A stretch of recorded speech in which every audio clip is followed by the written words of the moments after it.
በጣም እጸልያለሁ፣ ግን በኃጢአት ወድቃለሁ፣ እደክማለሁ። ለመበርታት እፈልጋለሁ፣ ለመጸለይ እፈልጋለሁና ይደክመኛልና ምን ላድርግ? ምንድን ነው የምትመክረኝ? ከመጽሐፍ ቅዱስ አንግል ነው። ዩቲዩብ ውስጥ ገብተህ አንዳንድ ወሳኝ ትምህርቶችን ብትማር መልካም ነው። በዛ በዋነኛው ዩቲዩብ እዛ ዩቲዩብን ከፍተህ ሰርቹ ላይ በአማርኛ የወንጌል እውነት ቤተክርስቲያን ብለህ ጻፍ። የወንጌል እውነት ቤተክርስቲያን ብለህ ስትጽፍ ይመጣል። ወይ ደግሞ በእንግሊዘኛ ዳዊት ፋሲል ሚኒስትሪ ብለህ ስትጽፍ ይመጣል። ወይ እዚሁ ሊንኩን ሰጥተውሃል፣ ሊንክ ውስጥ ታገኘዋለህ። ገብተህ አንዳንድ ትምህርቶችን ብትማር ሳታውቀው ነፃ ትወጣለህ። ሳታውቀው እየሰማ ካለብህ ነገር ሳታውቀው እየወጣ እንዴት እንደሄደ ሳታውቀው።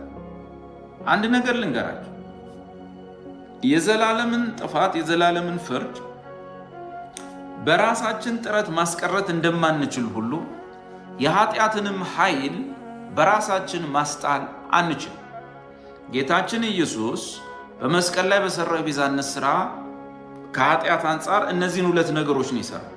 አንዱ ኃጢአታችንን ሁሉ በእንጨት ላይ በመሸከም ማለት ኃጢአታችን የሚያመጣውን ፍርድ ሁሉ በመውሰድ በኃጢአት ሊመጣብን ከነበረው ከእግዚአብሔር ቁጣ እኛን ማዳን።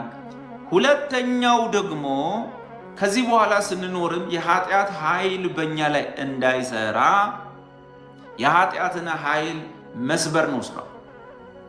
የእግዚአብሔር ልጅ የመጣበት ምክንያት በኃጢአት ጸንቶ የመኖርን አቅም የመስበር ስራ ለመስራት በስጋ የተገለጠው ለዚህ ነው።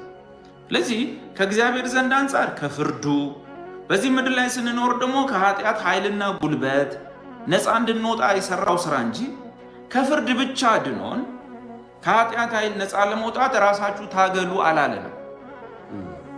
ያኛውን ጨርሼላችኋለሁ፣ ይሄኛውን ግን እናንተ ታገሉት። በቃ እንዴትም ብላችሁ በቃ ታግላችሁ ስጋችሁን አሸንፉ ብሎ ቢሄድ እኔ እናንተ እዚህ ሳብ መግባት ያለብን በየገዳሙ ነው መሄድ ያለብን።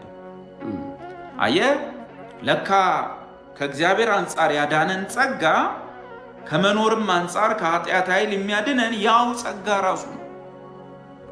ያው ጸጋ ራሱ ቲቶ 2:11 የታወቀ ጥቅስ ነው። ሰዎችን ሁሉ የሚያድን የእግዚአብሔር ጸጋ ተገልጧል። ኦኬ፣ የመጀመሪያ ስራው እኛን ማዳን ነው። ከእግዚአብሔር ፍርድ አድኖናል። ሰዎችን ሁሉ የሚያድን የእግዚአብሔር ጸጋ ተገልጧል። የመጀመሪያ ስራው ይሄ ሲሆን፣ ሁለተኛው ስራው ግን ይሄው ጸጋ ይላል ቀጥሎ። ይህም ጸጋ ኃጢአተኛነትና ዓለማዊን ምኞት ያስክዳል። አንተ አይደለም፣ ይሄው አንተን ከእግዚአብሔር ፍርድ ያዳነ ጸጋ ከኃጢአትም ኃይል የሚያድንህ ያው ጸጋ። ስለዚህ አንድ ነገር ልክ እንደዚህ በል፣ እግዚአብሔር ሆይ እኔ ኃጢአተኛ ስለሆንኩ ራሴን ማዳን አልችልም ብለህ ኢየሱስ እንደተቀበልክ ሁሉ እግዚአብሔር ሆይ አሁንም ደግሞ የኃጢአትን ኃይል ለማሸነፍ በራሴ ስለማልችል ጸጋ ብዙ ምሕረት ስጠኝ፣ አግዘኝ።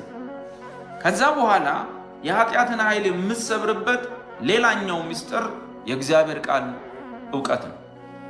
ዮሐንስ ወንጌል ላይ ጌታ ኢየሱስ ምዕራፍ 8 ላይ በእርሱ ላመኑት አይሁዶች እንዲህ አላቸው፣ እናንተ ቃሌን ስታውቁ እውነትን ታውቃላችሁ፣ እውነትም ደግሞ አርነት ያወጣችሁ። ስለዚህ ጸጋው ኃጢአተኛነትና ዓለማዊ ምኞት ያስክዳል። የእግዚአብሔር ቃል አሁን እንደተናገርነው አርነት ያወጣህ ይመጣል። በተረፈ ገላትያ 3 ከ1 ጀምሮ እስከ 5 ከ6 ያለውን በተለያየ ቀላል ትርጉም አንበው። በስጋ በጥረት ኃጢአትን የማሸነፍና የመታገል ነገር በውድቀት ነው የሚጠናቀቀው። ትሞክራለህ እዛው። አንዳች የሆነ ጣልቃ ገብነት ያስፈልጋል። አንዳች የሆነ በእግዚአብሔር ጸጋ ላይ ማረፍን ይጠይቃል። ስለዚህ ሌላኛው ከዚህ ነገር የምትወጣበት ኃይል ገላትያ ላይ ያለው የሕይወት መንፈስ ስርዓት ነው ማለት ነው። ገላትያ ምዕራፍ 3 ከ1 ጀምሮ ቀለል ያለውን ትርጉም ፈልገህ አነብ። ምን ይላል? አስቀድሞ ሕግን በመጠበቅ በሚደረግ የሥጋ ጥረት መንፈሳዊ ሕይወትን መኖር እንደማትችሉ ካወቃችሁ በኋላ አሁን በመንፈስ ቅዱስ ጀምራችኋል። በመንፈስ ቅዱስ የሕይወትን ለውጥ ከጀመራችሁ በኋላ ደግሞ ከእንደገና በሥጋ ጥረት ሕጉን በመጠበቅ መንፈሳዊ ሕይወት ልትኖሩ አትችሉም፣ ሞኞች አትሁኑ ይላል። ስለዚህ በውስጥ መፈለጉን ጌታ አምጥቷል፣ ማድረጉንም እሱ ስለሚሰራ የእግዚአብሔር ጸጋ ከኃጢአተኛነት ነፃ ያወጣሃል። ለዚህ ምንድነው ማድረግ ያለብህ? የህግ ትምህርቶችን ሽሽ። ህግ የኃጢአት ኃይል ነው። አርግና ታርግ የኃጢአት ኃይል ነው። ገላትያ መጽሐፍ ላይ፣ ቆሮንቶስ መጽሐፍ ላይ የኃጢአት ኃይል ህግ ነው። ሮሜ ምዕራፍ 7 ላይ ህግ ሲመጣ ኃጢአት ሕያው ይሆናል፣ አቅም ያገኛል፣ እኔም ደግሞ ኃጢአተኛ ሆናለሁ። ስለዚህ ከህግ አስተማሪዎች ከህግ ሰባኪዎች እስካልተለያየ ድረስ በአርግና ታርግ የምትኖር ከሆነ ገዳምም ገብታ አትጸዳ። የሚሻለው ከእግዚአብሔር ፍርድ ያዳነን ያው ጸጋ ከኃጢአትም ልማድ ነፃ ያወጣናል። በዛ ላይ እረፍ እግዚአብሔር የሚረዳና የሚያግዝ ጸጋ፣ ያ ልክ የሚያድነን ጸጋ ሴቪንግ ግሬስ ለመኖርም ሰስቴኒንግ ግሬስ ነው። ስለዚህ ይህንን ሰስቴኒንግ ግሬስ ለመኖር የሚሆን ጸጋ፣ በጸጋ ላይ ጸጋ፣ በጸጋ ላይ ጸጋ ጠይቅ። ቃሉን ስማ። ስለ ራስህ ብርታትና ድካም አታጥና፣ ስለ ኢየሱስ አጥና። ስለ ኢየሱስ አጥና። ያንተን ድካም ስታይ የኢየሱስን ብርታት አንብ፣ አጥና።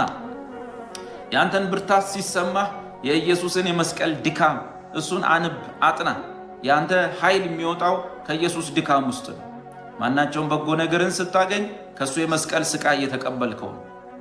ማናቸውንም የኃጢአት ነፃነት ስታገኝ እሱ ያን ቀን ስላንተ ኃጢአት የታሰረበትን ከዛ ይመጣ። ለዚህ ስላንተ መነሳት መቆም፣ አንዴ ስትወድቅ ስታለቅስ ስትነሳ ከኔ ውጭ ማን አለ ሳትል፣ ወደ ሰውም ጣትን ሳትጠቁም እነዚህ ኃጢአተኞች ሳትል እየተቀየርክ መምጣት የምትችለው ስለ ኢየሱስ የምትሰማውን ጨምር፣ ስለ እሱ የምትሰማውን አብዛት። ያን ጊዜ